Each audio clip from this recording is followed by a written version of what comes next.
Okay guys, so say you've been a window cleaner for a little while and you've been using just a standard straightforward either brass or stainless steel squeegee, and you fancy trying out something a little bit different, something that gives you multiple options perhaps, something that maybe gives you zero detailing to have to do.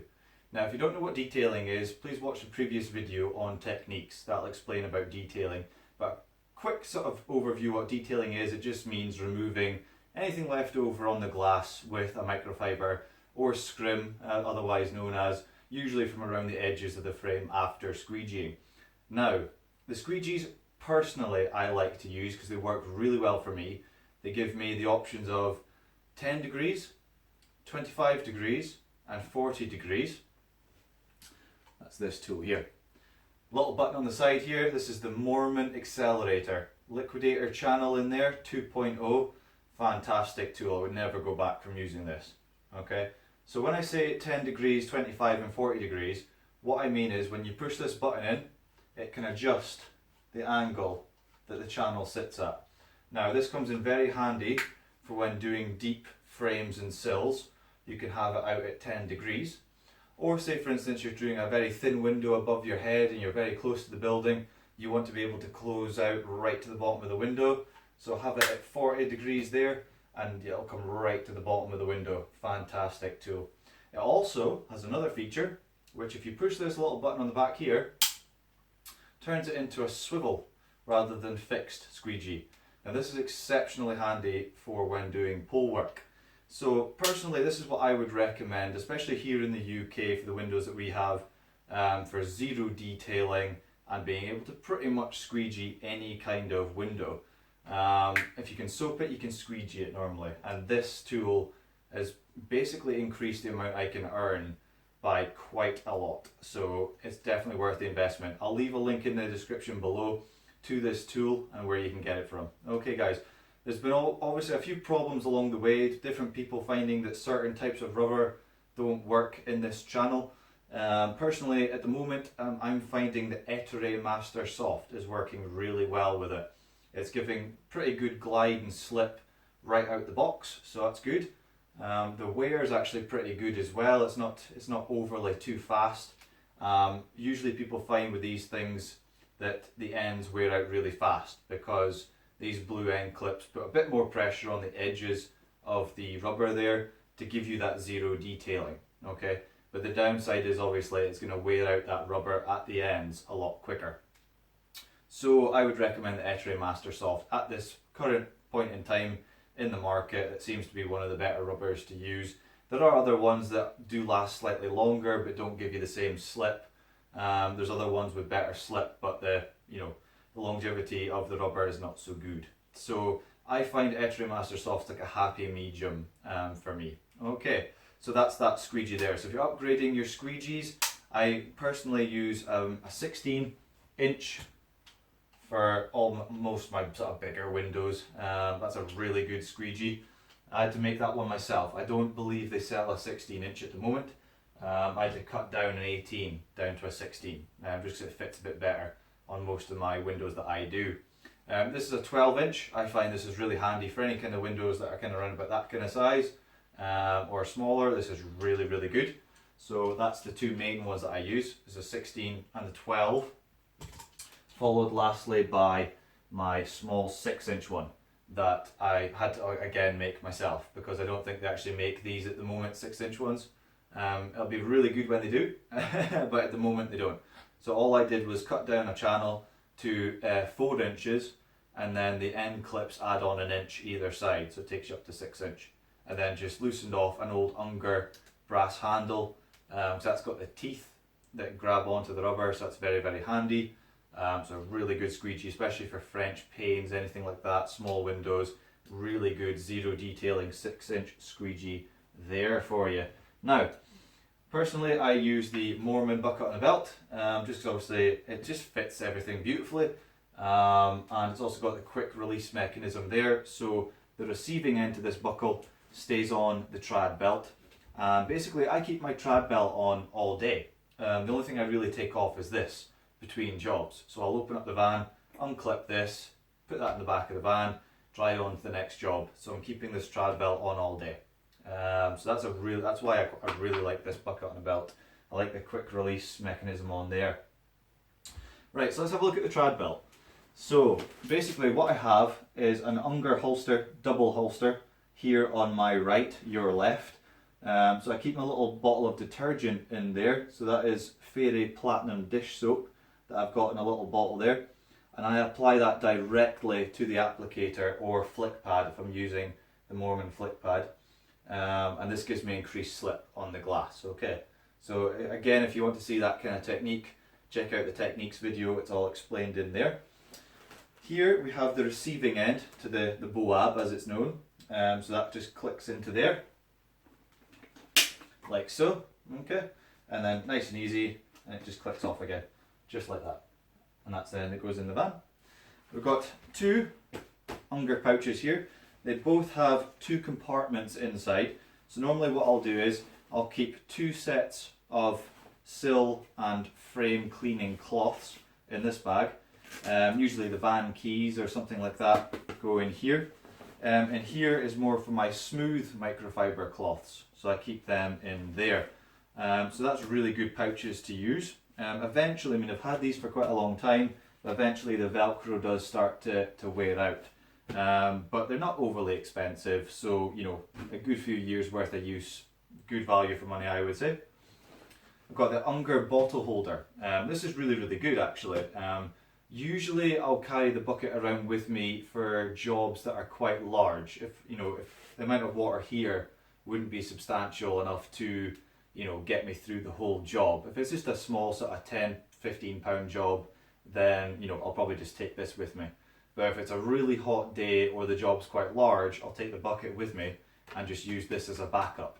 Okay, it's quite handy to use. It saves you sometimes dashing back to the bucket to get a dunk in the bucket. You can just use this, give your applicator a quick soak, and then carry on there. So that's really, really good. This bottle, I've had a few people ask me where I got this bottle from.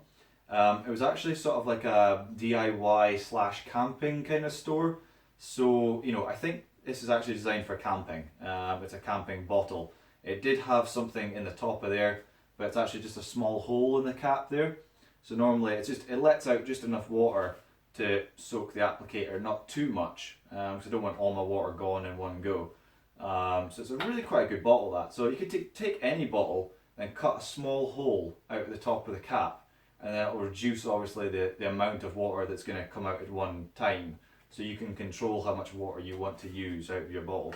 I know it sounds a little bit silly, but I like to not overly soak my applicator or not use, all the water out of there so quickly, and I get 3/4 of the way through the job, my bucket's miles away, and I've run out of water, so it keeps it under control, Anyway, also I have one of these. Now this is for primarily joiners to use. It's for your hammers to hang on, but I like to use it for, this is the bronze wool pad. Now if you've not seen this, please do check out DA Components.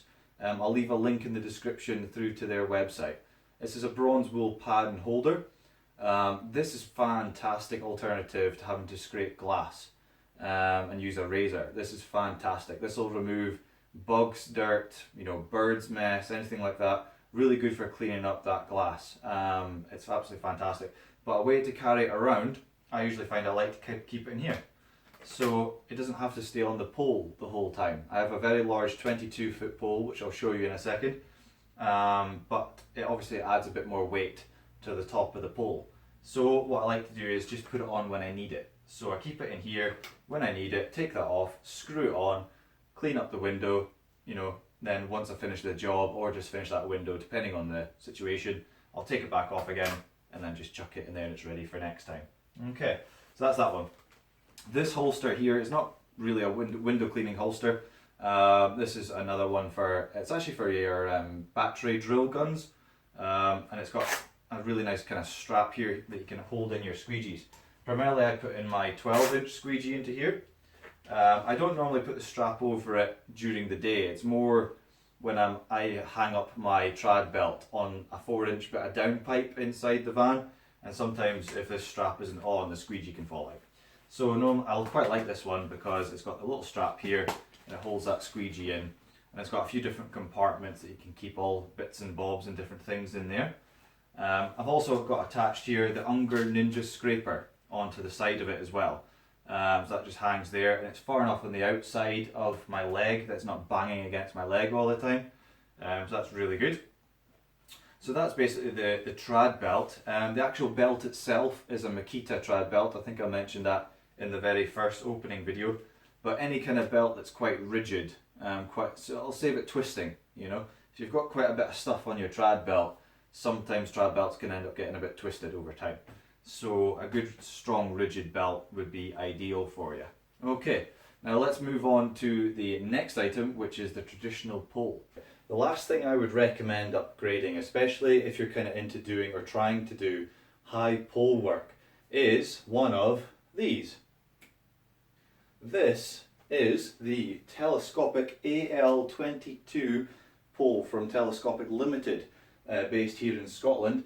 This is originally a water-fed pole, but the reason why I bought it, traditional poles normally have a twist lock mechanism.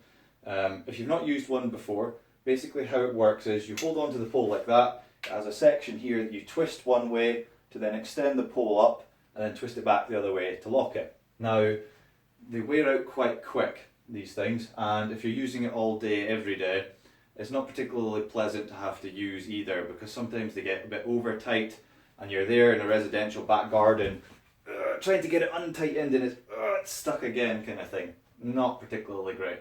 Why they've not upgraded traditional poles to have the same mechanism as I'm a way to show you here, I don't know. Goodness knows. So, why did I get this? Okay, this has the clamps that I absolutely just adore. These things are brilliant, right? Nice and easy. See? Okay. And easy to adjust and tighten up. Just have a little Allen key into there to tighten it up and untighten it. So easy to use, so easy to maintain. They've got little stoppers on here as well to save when you're collapsing the pole down. You know, you don't want the pole banging off these sections and then eventually loosening it off. So it's got them in there. Now, the only thing is obviously water-fed pole angle adapters, which is what I've got on here. Obviously the end of it is designed for a water-fed pole brush. So it's not really designed for a squeegee. So the only way that really can get around it without maybe putting say for instance an Unger angle adapter and having to slightly mod it to get that to fit inside the first section here. I found an easy way of doing it was basically just put the Morman accelerator, again this is the 10-inch one, this is the one I prefer for doing most of my high pole work, especially here in the UK. It does most windows. It's already got a hole in the handle here, so just put a small hole in the water-fed pole angle adapter and then put a screw through. I mean, I leave this squeegee on all the time anyway, even when it was a traditional window cleaning pole that I was using. So I thought, well, you know, why not use a water-fed pole one? The reason I wanted to use a water-fed pole as well was for the DA multi-tool. Now that's this section here, okay? What I'll do is I'll attach the other bit so you can see why and what it does. Right, so that is the DA multi-tool. Okay? So that is especially handy for when you're doing high pole work and you've been scrubbing up that window using the flick pad and the dirt is just not coming off. You can see a bird's mess, whatever it is, just not coming off, being really stubborn. So this is brilliant for that. So like I say, I've got the tool holder on my belt.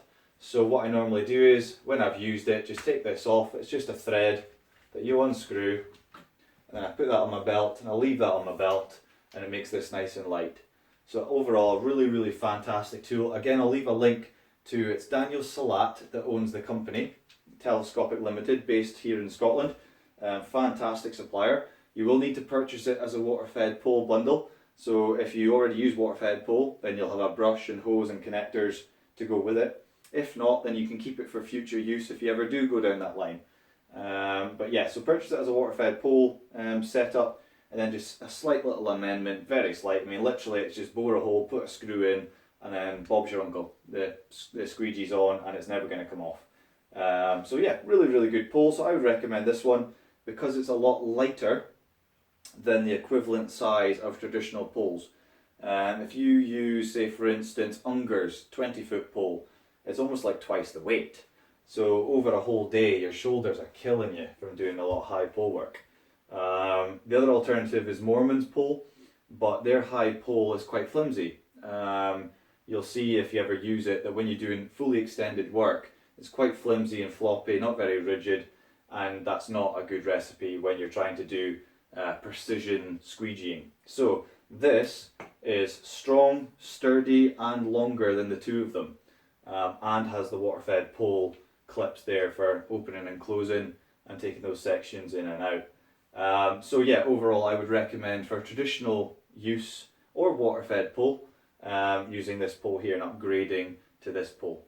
Okay guys, so that's pretty much everything. So we've had a look at the Morman squeegees. That's our personal squeegees of choice, because it gives you the option of zero detailing and also the options of having 10, 25 and 40 degree angles for doing sort of more tricky windows, shall we say. We've also had a look at the telescopic pole here as well. Nice and light, rigid, long as well, 22 feet. It's a good length for traditional use. It's got the catches here that we really like. So that's pretty much everything guys. Thank you very much for tuning in and watching how to upgrade your tools from the basic ones up to something a bit better, a bit more advanced. Next week we're going to be having a look at some techniques on how to use these things. There are a few guys that come across problems when they initially start out using these things, but with a bit of time, practice, perseverance and a few handy hints and tips, will get you flying around with those Morman accelerators in no time. Okay, take care guys, be good, and I'll see you next time. Thanks for watching, bye for now.